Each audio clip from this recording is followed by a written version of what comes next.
es un libro una novela que está basada, ¿no? Normalmente las cosas que escribo yo están basadas en hechos reales, y está basada la novela en el asesinato de Olof Palme, que era el primer ministro sueco, que, bueno, lo asesinaron en la calle, que iba sin custodia, como suelen tenerlo. Actualmente también los funcionarios suecos se resisten a tener custodias, pese a que el terrorismo internacional puede tenerlos como objetivo, ¿no? Y hablamos de algo que suele ser común incluso entre primeros ministros y autoridades de países nórdicos de esa zona, ¿no?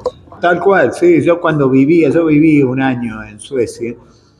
Por eso tengo 3 hijos allá y fui a visitarlos, pero también para cerrar un acuerdo con este libro, ¿no? Eh,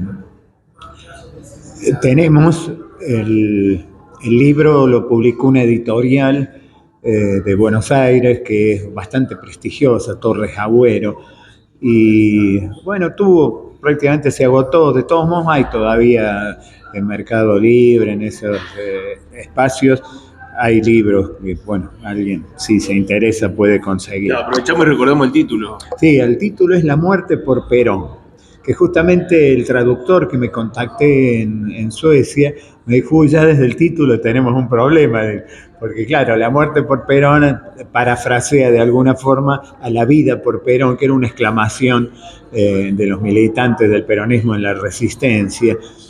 Y bueno, esto es La muerte por Perón, pero indudablemente se traduciría dar la vida por Perón, sería la frase, y tener la muerte por Perón, algo así, ¿no? Bueno, vamos a ver cómo se comporta esto, que es una traducción que harían previamente a probablemente se edite, porque lo tiene una editorial. La editorial me pagó el derecho de traducción, unos pesos, no mucho, pero lo que puede llegar a tener expectativas es si lo editan traducido al sueco, y además porque para mí sería un honor muy grande. Bueno, hablar de que el disparador es lo que referenciabas al principio de la nota, que tiene que ver con el asesinato de este primer ministro, pero bueno, de allí está ficción, novelado por vos. Contanos un poquito más. Sí, la ficción, bueno, en realidad La muerte por Perón se llama porque son ex militantes montoneros que habrían asesinado al primer ministro. Que indudablemente esto es total ficción, no sabemos, pero nadie sabe, ni siquiera Interpol ni la policía sueca, nadie supo, porque no se atribuyó ninguna organización terrorista, claro, no se atribuyó la muerte de él. Yo tengo por ahí, lo mostrarán ustedes, una foto en el lugar donde cayó, que hay una placa en el pleno centro de Estocolmo. Después fui a la tumba de Olof Palme, que está ahí cerca, en esos cementerios que hay en las iglesias, digamos, en Suecia. Típicos, sí, de allá. Y la ficción, bueno, hay una parte donde Perón mismo reflexiona, imaginado por mí, por supuesto, pero con algunas bases en la realidad, de que reflexiona sobre la juventud, la juventud maravillosa, y los soldados de Perón, que eran los montoneros en su momento, pero que lo desilusionan al general Perón, y eso se refleja en algunos monólogos que hace el mismo Perón. Víctor, esto me lleva a preguntarte inevitablemente, ni siquiera lo hemos hablado fuera de cámara, pero te lo voy a preguntar en cámara: ¿te trajo algún tipo de problema? Porque en realidad hay que animarse a ficcionar y jugar con estos personajes, sobre todo con estos nombres, ¿no? No, fue en plena democracia el que se publicó el libro.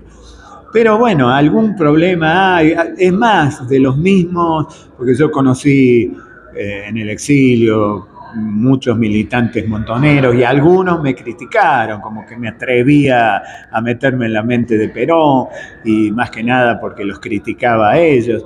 Pero bueno, es público y notorio, fue la famosa Plaza de Mayo donde él rechazó a los montoneros, que les dijo imberbes, y que realmente en su momento Perón les había otorgado muchas prebendas, digamos, ¿no? Había 10 diputados montoneros, había 2 gobernaciones que tenían que ver con los montoneros, entre ellas la de Córdoba y la de Santa Cruz, que Zepernik no había sido militante montonero, pero apoyaba a la línea de los montoneros.